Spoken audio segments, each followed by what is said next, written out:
Waktu selanjutnya saya serahkan kepada hambanya yang akan menyampaikan firman Allah. Silakan. Puji Tuhan, shalom semuanya. Ya, sebelum kita dengar firman Tuhan, kita akan satukan hati dan kita akan berdoa. Saya minta Ibu Maria Siang-Siang akan berdoa untuk firman Allah.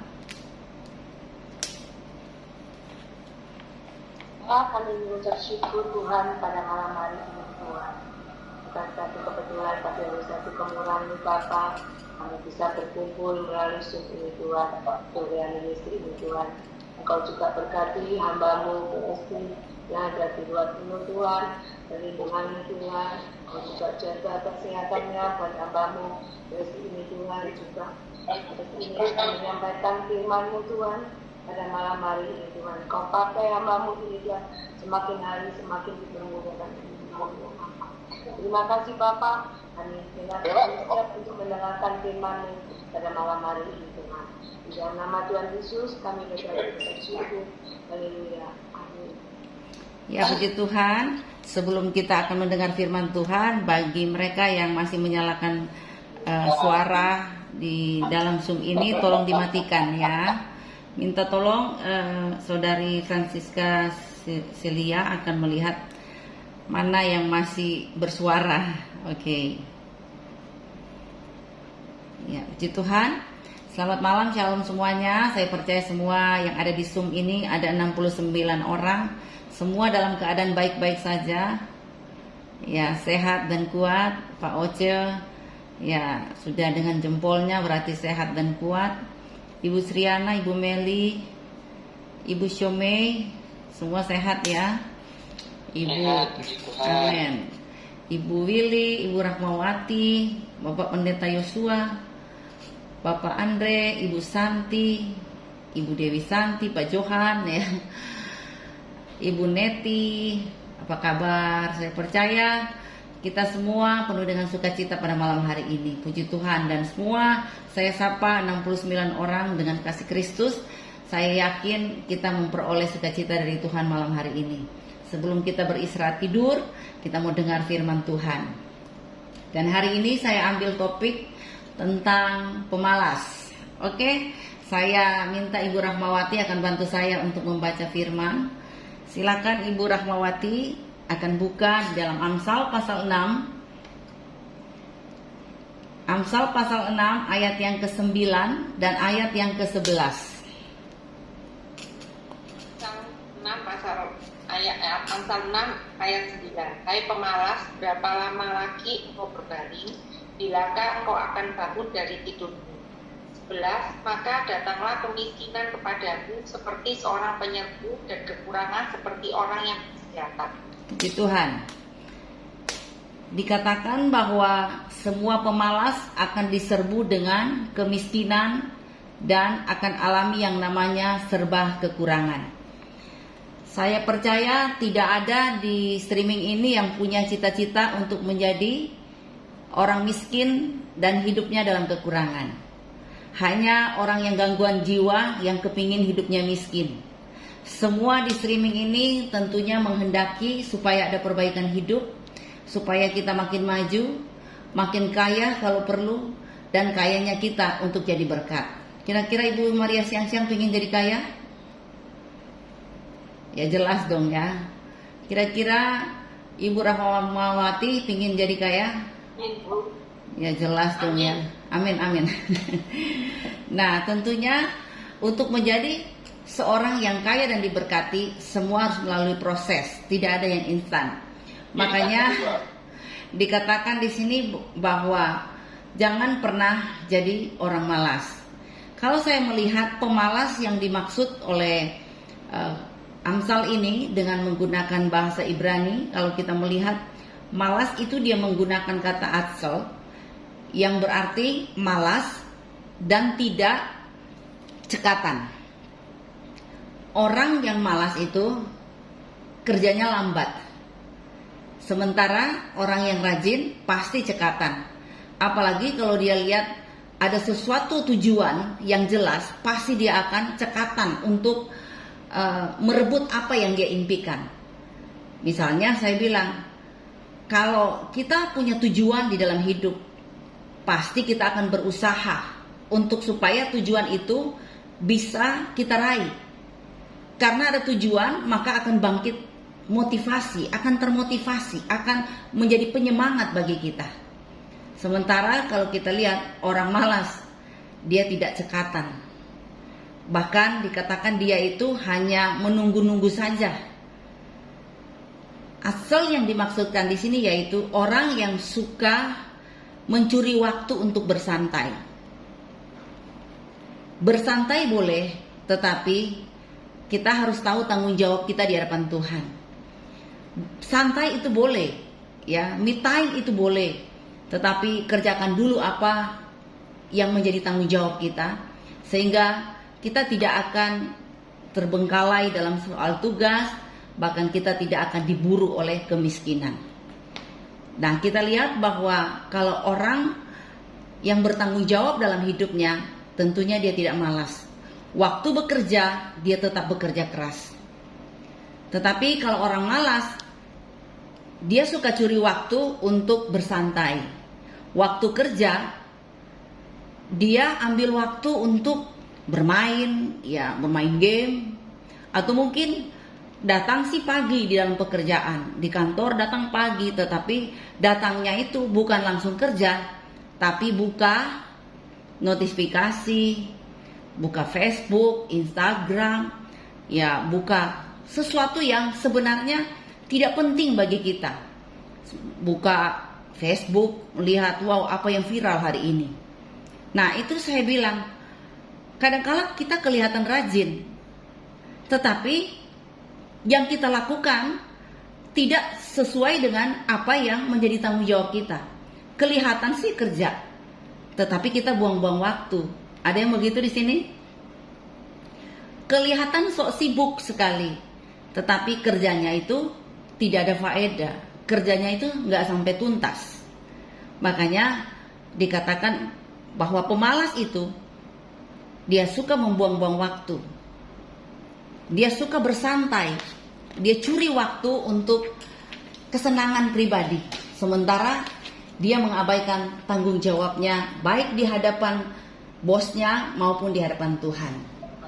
Nah, dikatakan orang yang bijaksana dia akan selalu cekatan. Hari ini kalau mau jadi kaya harus cekatan, bahkan harus lebih cerdik dari yang lain. Nah, kita akan melihat ciri orang malas itu seperti apa? Ya, yang pertama, dia menyelesaikan tugas dan tanggung jawab itu suka ditunda-tunda. Ingat, orang pemalas kan suka santai. Wow, apalagi kalau ada acara kumpul-kumpul, dia nomor 1. Kalau ada acara, ya misalnya sesuatu yang mendatangkan bagi dia sukacita karena kumpul-kumpul, apalagi kalau makan gratis, semua dia nomor 1. Ingat saudara, hidup ini bukan untuk santai-santai saja, apalagi ini masa sukar ya. Kalau kita diberikan tanggung jawab, tunaikanlah tugas pekerjaan kita. Yang kita lakukan adalah bukan untuk manusia, tetapi semua untuk Tuhan. Kalau kita diberikan tanggung jawab mungkin oleh atasan kita, oleh bos kita, milikilah sebuah kesadaran bahwa aku akan menyelesaikannya karena ini tanggung jawabku bukan hanya kepada manusia, tetapi untuk Tuhan. Yang berikutnya, dikatakan bahwa ciri orang malas adalah suka curi waktu kan. Dia menghamburkan waktu, akhirnya tidak dapat melihat apa-apa. Tidak menghasilkan sesuatu yang berguna. Saudara, bolehlah Anda lakukan kegiatan apapun, tetapi mari pergunakanlah waktu sebaik mungkin untuk memuliakan nama Tuhan, untuk supaya di pekerjaanmu engkau memberikan inspirasi bagi yang lain. Karena saya tahu bahwa tanggung jawab yang Tuhan percayakan kepadamu adalah merupakan satu kepercayaan Tuhan. Saudara yang terkasih, saya percaya kalau Tuhan berikan kita tanggung jawab, berarti kita dipercaya oleh Tuhan. Ya mungkin kalau malam ini ada yang dipilih menjadi ketua panitia. Siapa di sini ketua panitia Bandung? Ya, Pak Henry ya, haleluya. Selamat malam Ibu. Selamat malam. Ya, saya melihat amin. Nunggu perintah Ibu. Ya, nunggu perintah. Ya, saya melihat bahwa Pak Henry, wow, cekatan. Dikasih tanggung jawab, wah, kejar hajar.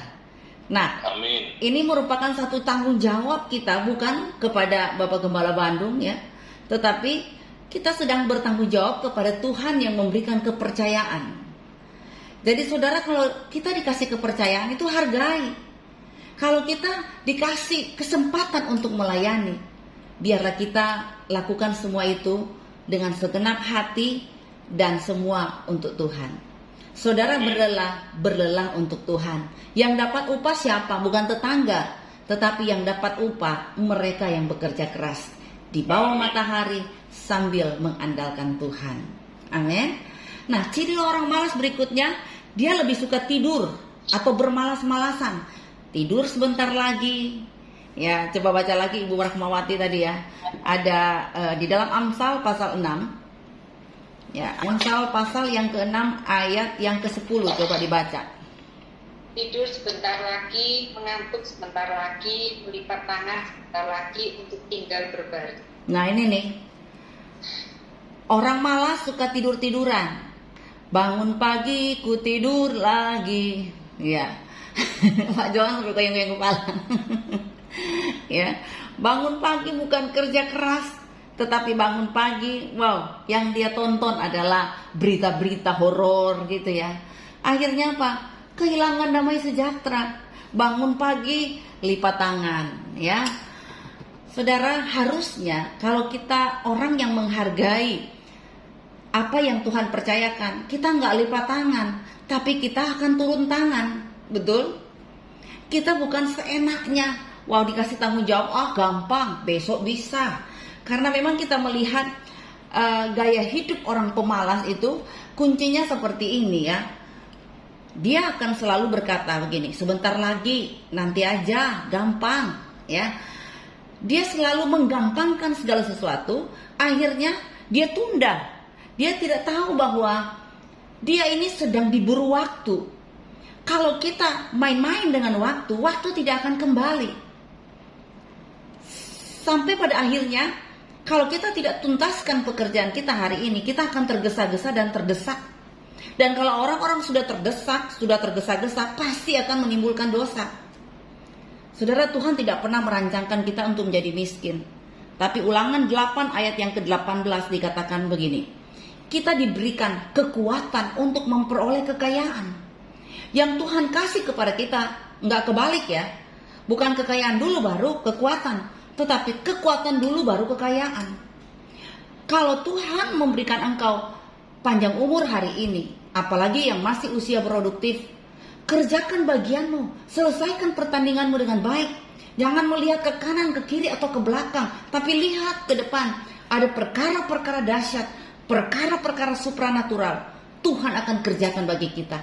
Sehingga kaya kita tidak minta, tapi kekayaan Tuhan akan percayakan kepada tangan-tangan orang yang rajin bekerja sambil mengandalkan Tuhan.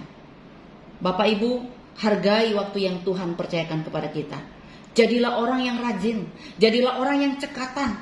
Gunakan fasilitas yang ada di tangan kita untuk kita jadi pintar, untuk kita bijaksana dalam menyelesaikan tugas-tugas kita.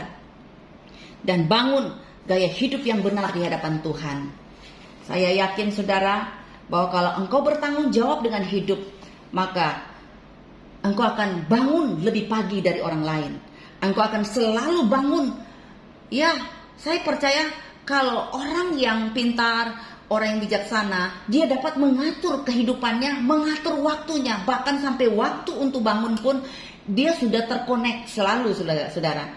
Sama kayak ya contoh saya pribadi. Walaupun saya itu membunyikan alarm jam 4 pagi, tapi jam 3 pagi sudah gelisah, jam 3 pagi sudah terbangun. Kenapa? Ini dibangun dari kebiasaan. Kalau kita ada kebiasaan bangun pagi, kita sudah janji sama Tuhan, aku mau doa sama Tuhan, aku mau bangun keintiman dengan Tuhan. Dengan sendirinya saudara, kita akan terpacu untuk mencari Tuhan. Tapi banyak loh saudara, sudah dibantu dengan alarm, masih saja berkata 5 menit lagi, oh masih gelap, 10 menit lagi, sampai pada akhirnya kebablasan. Ada yang pernah begitu? Ya, saya juga pernah saudara. Karena saking kecapean saudara, 5 menit lagi, wow, alarm bunyi lagi 10 menit, sebentar lagi masih gelap kok. Akhirnya apa saudara? Kita kehilangan kesempatan, kita kehilangan waktu. Kita tidak bisa lagi untuk perintah waktu kembali lagi, nggak bisa saudara.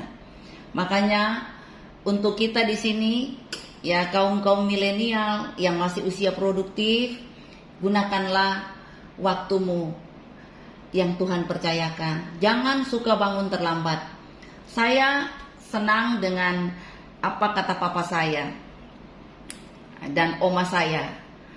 Papa saya bilang, jangan pernah bangun di atas jam 6. Bahkan di atas jam 5 pun dia marah kalau sampai saya pribadi itu bangun telat. Karena dia selalu bilang sama saya, burung udah makan berkatnya. Ya. Jadi kalau bangun telat, kita ketinggalan satu step dalam kehidupan, bahwa kita kehilangan ya berkat Tuhan katanya. Katanya burung sudah makan duluan. Jadi kalau Tuhan kasih kita hikmat, Tuhan kasih kita bakat, biarlah kita bertanggung jawab dengan apa yang Tuhan percayakan, sehingga bakat kita itu akan jadi berkat.